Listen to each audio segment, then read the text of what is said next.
بسم الله الرحمن الرحیم. الحمد لله رب العالمین والعاقبة للمتقین والصلاة والسلام علی اشرف الانبیاء والمرسلین محمد وعلى آله وصحبه اجمعین.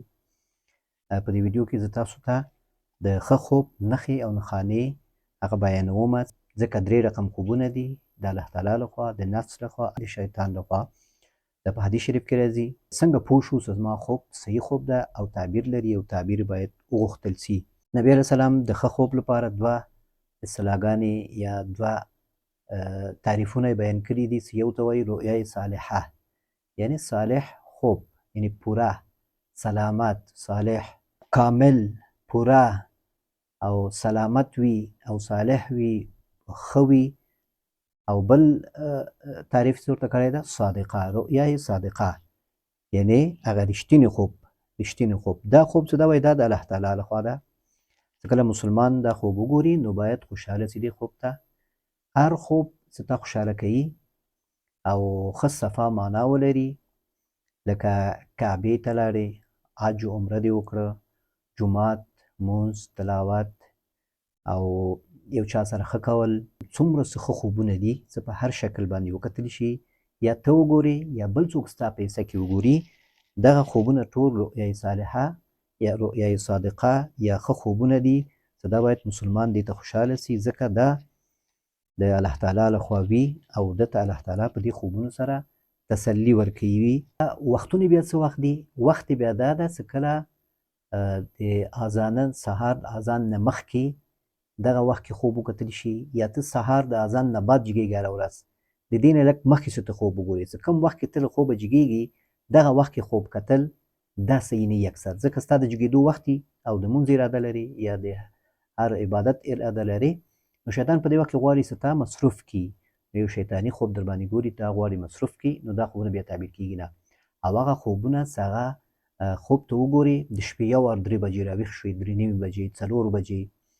4:30 بجې، څه کم 15 بجې، دغه وختونو کې ته د نور وختونه دې وخت کې نه ویښېږي، خو ښه خوب دې ولیده، په آخر کې راویښ شوې، ښه خوشحاله یې، دا د الله تعالی لخوا خوب ده. په دې باندې ته باید خوشحاله سي او دا باید تعبیر یې وغواړې. خپل دوستانو ته باید ووایې، یو عالم ته باید ووایې، یو تجربه کار انسان ته به ووایې. په کورونو کې دا زموږ سپین ږیري پلرونه دي او نیاګانې دي، نو دوی هم کولی شي د تجربې په حساب باندې هم کولی شي خوبونه تعبیر کړي، نو ته باید هغوی ته دا ووایې او تعبیر یې وغواړې. او دغه بهترین وخت هم دغه ده. همدارنګه علما وایي، د تعبیر علما، دا د غرمې خوب 10:30، 11:00، 11:30، 12:00، 12:30 دغه وختونه 1 بجې پورې چې دا قیلوله خوب په دې وخت کې کېږي، دغه وخت خوب لیدل هم ډېر زیات قوي وي. حتی د ځینو علماو په نزد دې وخت کې یعنې د ورځې د قیلولې په وخت کې خوب کتل دا د سحري د خوب نه هم دا معتبر وي. خو په هر حال سهار مونځ نه پس هم چې کله تلاوت وشي، ښه ذکر وشي، اذکار او مر راوخیږي او اشراق مونځ وشي، نو په دې وخت کې هم خوبونه بیا معتبر وي. نو دغه 3-4 وختونه شو د خوب لیدلو لپاره، چې په هغه کې خوبونه کله صحیح خوب وي، صالحه وي، رؤیای صالحه وي، صادقه وي، د الله تعالی لخوا وي، هغه خوب بیا تعبیر لري او دغه خوب باید تعبیر یې وغوښتل شي. او چې کله داسې دې وختونو کې ته داسې یو خوب وګورې چې هغه د فکر په شکل وي، د سوچونو، ستا د افکارو، ستا د ورځني ژوند سره رابطه لري، سبا امتحان لري، خوب ګورې چې امتحان ده او ته صحنې ته ځې کښېنې، نور څه خبره پکې نه وي، نو دا بیا دومره مهم نه وي. خو که خوب دې ولید سبا امتحان ده او ته پکې وارخطا یې، سبا امتحان ده، ته پکې ډېر زیات عادي سوالونه دي او ښه یې حل کوې، دا بیا تعبیر لري، دا بیا تعبیر کېږي. خصوصا په هغه وخت کې چې ته د شپې په خپل وخت ویده شوې او ښه وخت کې دا خوب ولیده، نو بیا تعبیر لري. همداسې نور مسایل د ژوند هم، نو مثلا یا استخاره دې کړې وي د یو واده لپاره، د کاروبار لپاره، سفر لپاره، نو په دې صورتونو کې بیا اگر چې د ورځني ژوند سره د ستا افکارو سره دا خوب ربط ولري، هم همدا شی چې د ورځې په فکر کې دا د شپې خوب کې ګورې، نو هغه خوب بیا کېدلی شي تعبیر پکې وي، هغه باید ویل شي. نو ښه خوب څه ده؟ هغه منظم وي. د ښه خوب یو څه نښانې دي چې هغه تاسو ته بیانوم. اول دا ده چې خوب واضح وي، ډېر صفا بیان کولی شي، ته ښه تاته واضح وي او هر وخت ویلی شي، بار بار ویلی شي، ښه د په یاد وي. دویم دا چې لنډ وي، ډېر اوږد نه وي، لنډ وي، ډېر اوږد نه وي، صحنې ډېر ګډوډ نه وي. او دریم دا انسان خوشحاله کوي، ته خوشحاله کېږي، څه کله دا خوب دې ولید نو ته خوشحاله کېږي، تشویش درته نه پیدا کېږي. او دا خوب څه ده، تا نه هېڅکله بیا نه هېرېږي، تا همیشه ستا په یاد وي. نو او بیا د لیدلو وخت یې ښه وخت وي، لکه ما کوم وختونه چې وښودل سهار اذان نه مخکې، سهار یا ستا د جګېدلو نه مخکې سهار وخت وي، که اذان نه مخکې که اذان نه شاته وي، وروسته د اذان نه وي، خو ستا د جګېدلو هره ورځ سره فرق لري، په دغه وخت کې دې ولیدې یا د غرمې وخت کې 10 نیمې 11 12 1 بجې پورې. بل نښه یې دا ده چې تعجب آور وي، د خوب تا ته تعجب آور غوندې وي، تا ته یو شی پکې ښکاري، عجیب غوندې ښکاره کېږي درته، یو شی پکې ښکاري او ته فکر کوې چې ما څنګه دا خوب لیدلی. او بله دا چې دا خوب بیا هره لحظه ستا ذهن کې ګرځي، تا ته ځان در یادوي او تا ته داسې ښیي چې یو شی دې خوب کې شته، ته فکر کوې چې په دې خوب کې تا ته څه شته. هر چا ته غواړي چې ووایي، یو څوک غواړي چې پیدا کړي، یو عالم غواړي چې دا خوب ورته ووایي چې هغه تا ته یو شی پکې ووایي، نو دا خوب بیا حتما تعبیر لري. او بله دا چې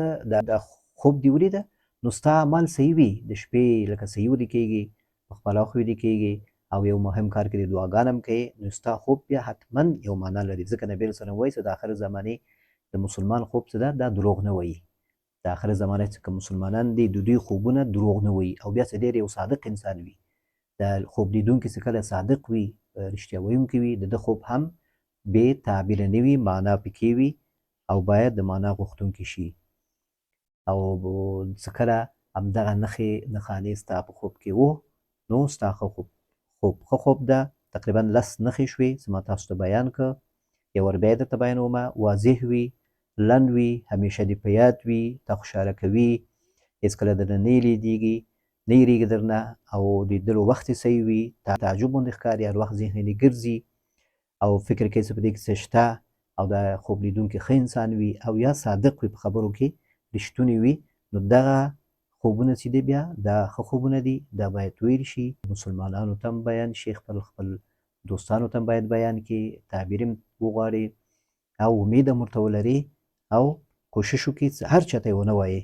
ځکه چې بیا کیدی شي څه مشکل درته پیدا کړي. نو دا د ښه خوب هغه نښې او نښانې چې ما تاسو ته بیان کړ، الله تعالی دې وکړي چې تاسو دې نه وروسته چې خوب ماته بیانوئ، نو همدغه 10 نښې چې ما تاسو ته بیان کړ دا په نظر کې ونیسئ. کله ستاسو په خوب کې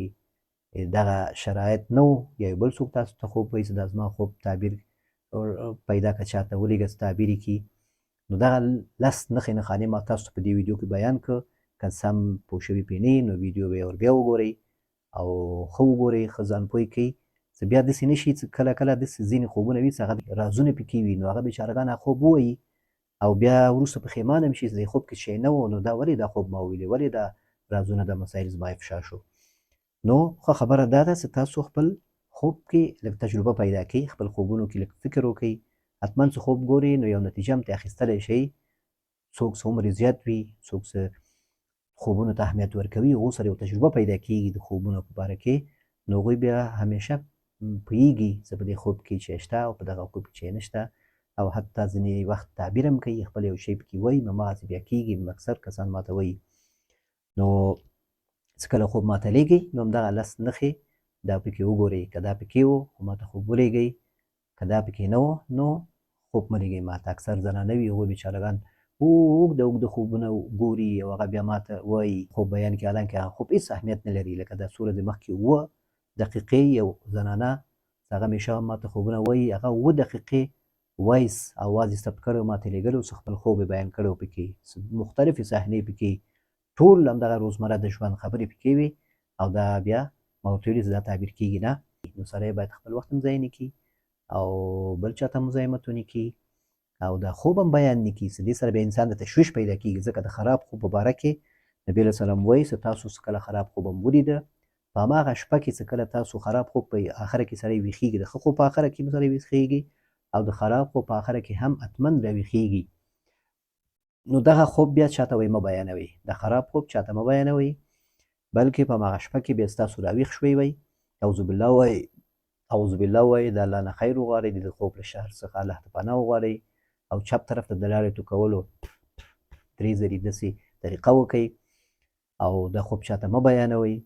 او جګ سي یو 2 رکعت نفل وکړئ د الله نه خیر وغواړئ او بیا په بل اړخ ویده شئ که چپ طرف ته ویده ښي طرف ته ویده شئ او که ښي طرف ته ویده وئ نو چپ طرف ته بیا ویده شئ اړخ بدل کړئ نو دې سره او دا خوب شاته مه تېروئ دا خوب انشاءالله به تاسو ته بیا ضرر نه رسي دا نبي وسلم خبره ده نبي وسلم چې کوم خبره وکړي هغه خبره د وحی وي هغه صحیح وي نو نبي وسلم وایي چې دغه خراب خوب چې تاسو دغه آداب هم ورسره وکړه په هغه شپه کې راویښ شوئ اودس هم وکړه مونځ هم وکړه او چاته هم خوب بیان نه کړه اعوذ بالله هم ویلي د الله نه اعوذ بالله من الشیطان الرجیم ویلي د دې خوب له شر څخه الله پناه وغوښته او چپ طرف ته د لارې کولو 3 ځلې دا طریقه مو وکړه او دا خوب هم چاته بیان نه کړه نو دغه خوب تاسو ته ضرر نشي رسولی نو په دې ویډیو کې ما تاسو ته د ښه خوب هغه نښانې بیان کړه چې تقریبا 10 نښې وي او د خراب خوب هغه آداب مې تاته بیان کړه بد خوب چې دا بد خوب چې کله وکتلی شي دې بد خوب له کتلو وروسته موږ څه وکړو